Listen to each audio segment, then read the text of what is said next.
kita mampu memotivasi diri kita, maka kita akan menyebarkan energi positif kepada orang lain. Check the mic and make sure it sound right, boys. Oke, selamat siang kawan-kawan. Ini hari beta bercerita dengan satu orang hebat ya, Aden Soe. Memang bukan orang asli Soe, tapi dia terlalu berjasa di ini tempat untuk orang Soe khusus di sekitar sini. Dan Soe menutup kemungkinan untuk ke depan kita berguru di dia. Dan beta sudah curi fakta ilmu sedikit. Orang bilang yang berikut Orang bilang Soe kenal makasan sayang dan alangkah lebih baik Bapak Tua perkenalkan diri. Silakan Bapak. Ya, terima kasih. Ya. Saya nama Pendeta Teddy Makunimau. Teddy Makunimau, Ya, STH. STH. Wajahnya tidak kelihatan alor karena mama orang Sabah. Wajahnya demikian, marganya lain, tapi wajahnya seperti ini keadaan saya. Sabunes tapi Bapak dorang juga. Bapak Pendeta, oke. Beta sedikit tanya-tanya dan beta yakin ini bisa jadi pengalaman baru buat kita semua. Yang beta tahu, Bapak Pendeta selain melayani di jemaat di sini di Oelet, tepatnya di Oelet. Bukan hanya sekedar melayani, tapi Bapak Tua juga kembangkan satu inovasi atau rubah cara pandang pola pikir dari jemaat di sini untuk berinovasi, berkembang dengan hal-hal sederhana sebenarnya kita tahu, tapi belum berani untuk merubah ke pola pikir untuk kembangkan apa yang ada di sekitar kita. Nah, dia pun cerita ke mana? Langsung saya waktu cerita ke kita. Dan ini bisa jadi inspirasi untuk kita semua. Silakan Bapak. Saya melayani di dua jemaat Bethel Baikpoan dan Sontetus Oipuah. Di dua jemaat ini saya coba kembangkan baik bidang pertanian maupun peternakan. Pertanian, peternakan. Ya, untuk gereja Bethel Baikpoan ini saya kembangkan ternak ayam KUB dengan ayam kampung asli. Itu untuk peternakan. Sementara untuk pertanian saya fokus di kelor dan kacang-kacangan. Kacang hijau, kacang tanah. Ya. Sementara di jemaat satu itu Sontetus Oipuah itu saya fokus di jeruk. Jadi kebun gereja itu, halaman gereja seluas hampir 30 are itu penuh dengan jeruk, sekitar hampir 200 pohon.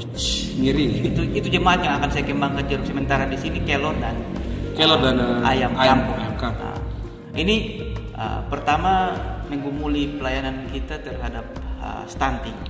Stunting menjadi satu pergumulan kami di kampung, di mana anak-anak banyak yang pertumbuhannya tidak berkembang dengan baik karena stunting. Nah, saya melihat peluangnya ada pada ternak ayam dan juga kelor. Kelor ini kami sudah coba olah berbagai macam hasil dan ternyata itu sangat bermanfaat untuk anak-anak. Terakhir kami coba untuk bikin kami jadikan kelor sebagai bumbu dapur. Jadi entah mau buat olahan kue, itu harus ada campuran kelor dalam. Kemudian kalau olahan makanan harus ada campuran kelor. Jadi dijadikan sebagai bumbu dapur. Sehingga apapun yang anak-anak makan itu harus ada berbau kelor. Ya, benar. Dan yang terakhir kami coba untuk bikin kapsul kelor. Itu akan menjadi salah satu produksi andalan kami untuk kami kembangkan. Ya, mula-mula kami bersama dengan majelis mencoba makanan-makanan produk kelor, tapi ternyata memang bisa dinikmati juga oleh banyak kalangan. Iya betul. Kami dengan PPA di sini, Bethel Baikpoan, Bethel Tetus PPA, itu anak-anak di situ mereka kumpul daun kelor, kami keringkan, kami olah, kemudian mereka sendiri menikmati itu makanan hasil olahan dari kelor begitu. Jadi sebetulnya bagi saya seorang pendeta itu adalah gembala, di mana kami berkhotbah kepada para petani. Karena itu kami juga harus hidup sama seperti para petani. Jadi namanya gembala harus paham tentang pertanian, harus paham tentang peternakan. Jadi begitu. Jadi pendeta tidak hanya di mimbar, tetapi dia harus mimbarnya itu harus ada di kebun, di sawah, di ladang, di kandang, bahkan di kolam. Betul. Kolam ikan. Ya. Betul. Itu yang sementara kami akan coba kembangkan juga ya. Betul, Jadi pendeta harus tidak saja sebagai seorang orator, dia juga tidak seorang konseptor, tapi dia juga harus bisa menjadi inovator untuk menggerakkan jemaat. Ya. Betul. Untuk berkembang ya Pak Pendeta. Betul. Yang berikut Pak Pendeta, kan tadi Pak Pendeta cerita ini sudah sampai di produk semua tuh. Kayak ada bumbu dapur, bumbu kue, kapsul. Nah, itu di pengolahan tuh sesederhana apa sehingga begitu gampang untuk Pak Pendeta bisa pakai dalam kehidupan sehari-hari.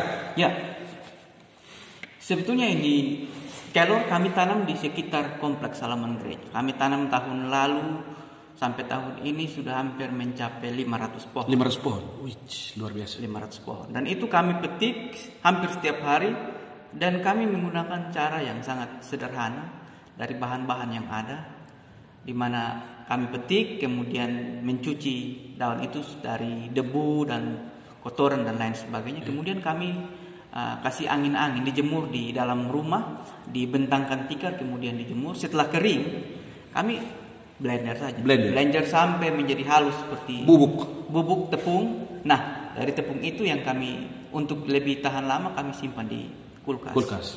Ketika mau masak sesuatu diambil dan kemudian dicampur. Jadi sebetulnya banyak orang mungkin bisa langsung makan, bikin sayur dan makan, tapi dia di musim seperti musim panas justru kelor kering ini akan sangat bermanfaat.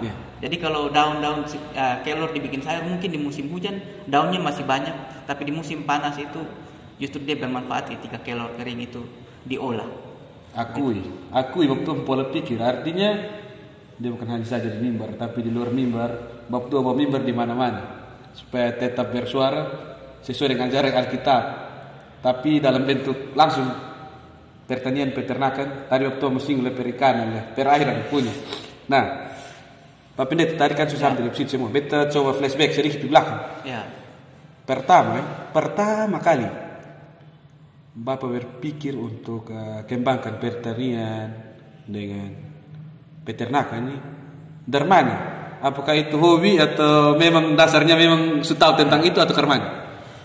Memang ini semua latar belakang dari kita punya pengalaman hidup. Waktu kecil itu di Kupang kami sering bermain bola. Nah, di belakang lapangan bola itu ada satu pohon kelor. Ketika kami bermain bola, kalau sudah larut dan sudah malam, cara untuk supaya tidak dimarahi itu kita petik kelor, pulang ke rumah, bawa sayur, jadi supaya tidak dimarahi. Trik, waktu ada trik zaman dulu itu lapangan bola mana? Itu waktu itu saya tinggal di Oepura. Jadi di situ ada lapangan kecil, kami petik kelor di situ. Nah, sementara juga kalau untuk peternakan itu juga memang kami dari kecil, om saya itu juga beternak ayam bangkok. Jadi saya tahu sedikit ilmu dari beliau. Ilmu peternakan. Ya. Pada akhirnya ketika saya sudah berada di kampung, itu bisa dikembangkan. Semula hobi, tetapi pada akhirnya bisa menjadi berkat bagi banyak orang. Sesama, jemaat. Luar biasa. Pak Pendeta. Ya. Kira-kira karena tadi cerita, termasuk beta juga belum tahu tentang olahan kelor ini sampai berbagai macam. Ya. Nah, dulu nih kata Mas Kici ini hanya tahu kelor campur di supermia atau lingko lurus kok makan tuh. Nah, dia pun ide-ide untuk sampai itu dapat bumbu. Ya. Itu Bapak belajar dari mana? Artinya kan di istri mungkin tahu bumbu atau Bapak belajar dari YouTube atau lihat dari tempat lain atau ke mana? Ya, untuk bikin olahan kelor yang bervariasi, kami coba membuat sesuai dengan apa yang kami mau. Jadi ketika kami ingin buat ini, kami coba. Jadi buat kue, kita kasih masuk kelor. Ternyata dicoba rasanya enak dan nilai gizinya ada. Akhirnya kami membiasakan diri di dalam aktivitas hari-hari makan minum kami harus ada campuran kelor. Anak-anak makan bubur dicampur bubur beras merah dicampur kelor dan telur ayam itu juga campur kelor. Pas sebentar goreng atau rebus campur memang. Jadi mereka punya makanan sederhana di kampung tapi sesungguhnya nilai kadar gizi ada komplit. Betul. Jadi sebenarnya kalau misalnya kita jemaat-jemaat semua memberdayakan itu kelor dan ternak ayam, itu bisa melawan stunting. Melawan stunting, ya. Karena salah satu program pemerintah untuk mencegah stunting, dan lewat gereja Bapa Tua sudah membantu pemerintah. Artinya lewat olahan kelor, lewat peternakan dan telur ayam kampungnya bisa digunakan untuk konsumsi. Itu kan Pak Pendeta sudah dengan jemaat di 2 mata jemaat, Bapak? Ya, 2 mata jemaat di sini sudah berperan aktif lah untuk membantu pemerintah dalam upaya pencegahan stunting. Nah, Pak Pendeta, beta lihat ke depan, kalau misalnya Bapak Pendeta tetap kembangkan ini tidak menutup kemungkinan untuk peningkatan ekonomi jemaat. Benar. Jemaat. Jadi, apakah Bapak melibatkan anak-anak muda yang produktif untuk sama-sama kembangkan ini, atau bagaimana ke depan? Ya, untuk melakukan hal ini, pertama kita harus mempengaruhi orang-orang dekat kita. Orang-orang dekat dalam pelayanan saya itu ada presbiter, penatua, diaken, pengajar. Mereka juga sebagai kaum bapak, kaum ibu. Dan orang-orang ini yang kita harus pengaruhi dulu, sehingga mereka menjadi corong untuk bicara di setiap rayon-rayon. Mereka sudah tahu, ini bisa digunakan berbagai macam olahan kelor. Nah, lewat mereka kita bisa menyambungkan untuk kerjasama dengan pemuda-pemuda. Di sini juga pemuda-pemuda aktif. Tetapi saya belum bergerak sampai di pemuda, karena target saya itu bersama dengan anak-anak PPA. Anak-anak PPA ini. Mereka salah satu anak-anak yang sementara bertumbuh berkembang, dan bagaimana kita gereja mendorong mereka untuk berkembang dalam segala kebutuhan, baik itu fisik, kognitif, iman mereka juga. Ya, betul. Artinya dari segi rohani kan PPA di gereja, jadi otomatis pembelajaran secara rohani Alkitab itu supasti. Betul. Dari segi fisik, dari kelor dan telur ayam. Dan itu sangat membantu dong, karena kan baru-baru kalau salah sih dari pemerintah kan ada melakukan survei dan TTS, mungkin termasuk salah satu yang angka stunting tinggi. Tapi puji Tuhan di tempat Bapak Pendeta dengan pemikiran dan ide-ide baru coba untuk melawan itu semua. Putar balikan itu fakta bahwa kami di sini soden, dan ternyata wilayah itu beda. Wilayah itu ada orang yang bisa rubah apa yang sudah mungkin menjadi mungkin, karena yang sudah mungkin itu karena kita selalu berpikir ini hal ini bisa dikembangkan jadi apa selain dari apa yang kita sudah tahu. Benar. Tapi dengan pola pikir yang jangka panjang yang inovatif, Bapa Tua coba kembangkan. Bapa Tua punya ide lewat kelor dan peternakan ayam kampung, dan dia telur bermanfaat untuk anak-anak. Nah, ini Pak Pendeta yang terakhir, soalnya panjang-panjang karena ini menyita waktu karena kegiatan. Jadi satu kalimat ya Pak Pendeta, satu kalimat inspiratif buat teman-teman saudara-saudara di luar sana yang mau untuk berkembang dari Pak Pendeta, itu kalimat berbunyi seperti apa? Ya, bisa juga saya pakai ayat Alkitab. Bisa. Sangat memotivasi ini. Jadi saya selalu berpikir bahwa kalau kita tidak berusaha memotivasi diri kita, maka kita tidak dapat melakukan sesuatu. Yang bisa memotivasi diri kita sendiri adalah kita sendiri. Karena itu kita harus memberikan semangat untuk diri kita. Di tengah pandemi yang sulit ini, motivasilah diri kalian. Tidak ada orang lain yang bisa memotivasi kita selain diri kita sendiri. Itu yang harus diingat baik-baik. Itu pasti akan bermanfaat bagi banyak orang. Kalau kita mampu memotivasi diri kita, maka kita akan menyebarkan energi positif kepada orang lain. Itu saja saya pikir. Satu ayat Alkitab Bapak untuk ketua anak muda dan orang-orang di luar sana yang mungkin sekarang dalam keadaan terpuruk, tapi Pak Pendeta coba kuatkan dengan satu firman yang bisa mengembangkan dengan pola pikir. Saya ingat ayat Alkitab mengatakan bahwa segala perkara dapat kutanggung di dalam Dia yang memberikan kekuatan kepadaku. Itu selalu saya pegangan.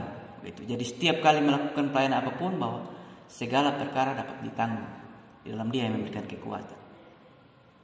Jadi karena itu, kalau perkara sudah ditanggung oleh Tuhan, maka saya akan berusaha sungguh-sungguh supaya panggilan dan pilihan kita makin teguh. Makin teguh. Berusaha sungguh-sungguh. Saya pikir itu.